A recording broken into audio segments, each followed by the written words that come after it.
Karena kan sekarang banyak yang mendapat ancaman melalui WhatsApp, email, atau mungkin telepon terkait masalah gagal bayar atau telat bayar pinjaman online-nya, menyebabkan rekening tabungan mereka itu diblokir, sehingga mereka tentunya takut uang tabungannya akan hilang. Assalamualaikum warahmatullahi wabarakatuh. Di video kali ini kita akan membahas masalah ancaman atau peringatan dari DC pinjaman online terkait masalah KTP dan rekening bank kita sendiri itu ditutup atau diblokir. Nah, mungkin bagi sebagian orang akan berpikir seperti ini ya teman-teman. Kalau misal memang ada uang di dalam tabungan, kenapa itu enggak digunakan untuk membayar pinjol aja, agar kita bisa bebas dari jeratan hutang pinjol.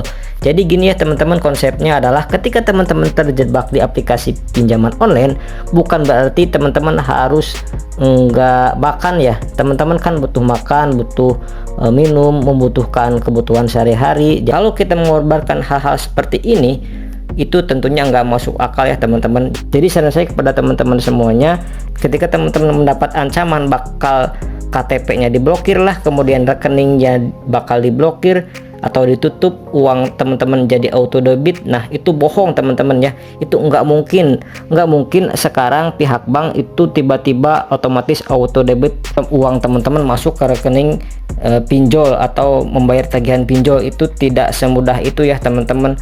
Nah, kalau misalkan itu terjadi, itu adanya pencurian data dan tanpa seizin teman-teman ya. Meskipun teman-teman mempunyai hutang sekalipun, sekelas pinjaman online besar itu tidak mampu untuk membuat otomatis auto debit menjadi cicilan atau tagihan pinjaman online teman-teman. Gagal bayar pinjaman online atau pay later setelah lewat 90 hari, apakah beneran bakal hangus atau bakal dihapuskan?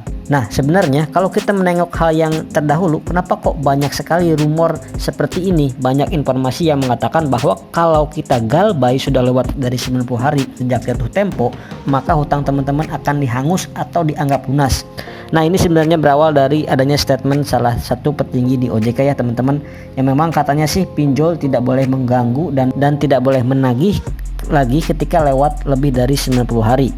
Nah, sebenarnya ini bukan aturan baku atau aturan resmi, tapi lebih kepada yang memang kalau orang OJK yang ngomong, pastikan orang mikirnya akan menganggap ini menjadi sebuah informasi yang benar.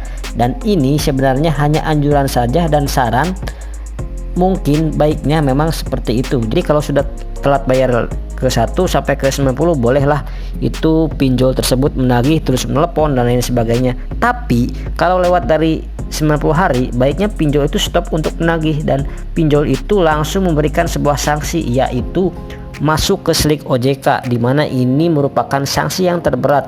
Banyak yang salah artikan ya teman-teman bahwa ini akan hangus, itu akan lunas dan lain sebagainya ya, karena pernyataan tadi ya. Tapi pada realitanya ya tetap masih ditagih, bunga terus bertambah dan terus berjalan. Nah, ketika lewat dari 3 bulan, maka itu akan ada DC atau debt collector yang akan menagih hutang teman-teman ke rumah.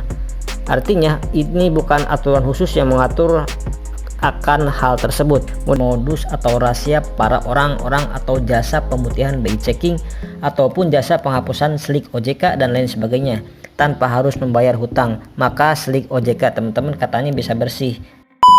Jadi ada beberapa orang atau oknum ya, dalam tanda kutip, yang ingin menyebarkan atau mempromosikan bahwa dia itu bisa dan mereka mempunyai jasa untuk menghapus data pinjol, mempunyai jasa untuk pemutihan BI checking, dimana ini merupakan banyak orang yang mengincar.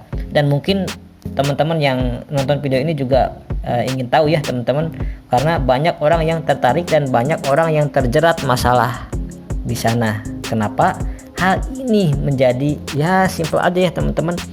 Banyak kan saat ini banyak tuh nasabah yang gagal bayar di pinjaman online.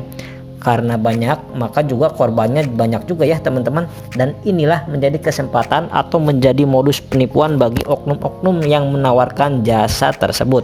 Jadi teman-teman harus tahu ya, nggak ada yang bisa menghapus hutang kalian atau menghapus slik OJK teman-teman melalui jasa atau pihak ketiga atau orang dalam, meskipun itu dari OJK, karena mereka mempunyai akses ke database data center pinjol. Itu semuanya bohong ya teman-teman. Nah, di video kali ini saya sarankan teman-teman jangan percaya untuk oknum-oknum yang mempromosikan jasa hapus data pinjol atau jasa pemutihan slik OJK itu semuanya bohong teman-teman, dan itu nggak pernah ada ya. Dan sudah banyak korban yang sudah bayar tiba-tiba orangnya menghilang, dan setelah dicek ya masih ya slik OJK-nya itu masih bermasalah. Jadi untuk teman-teman yang mendapatkan tawaran seperti itu, sekalipun teman-teman nggak usah tergoda untuk melakukan hal tersebut. Biasanya ini terjadi untuk orang-orang yang pingin minjol lagi, pengen kredit rumah lagi, pengen kredit di bank konvensional, pengen tapi mempunyai tunggakan di pinjol. Jadi seperti itu ya teman-teman. Sekian dulu di video kali ini, mudah-mudahan informasi ini bermanfaat untuk teman-teman semuanya. Saya pamit, wassalamualaikum warahmatullahi wabarakatuh.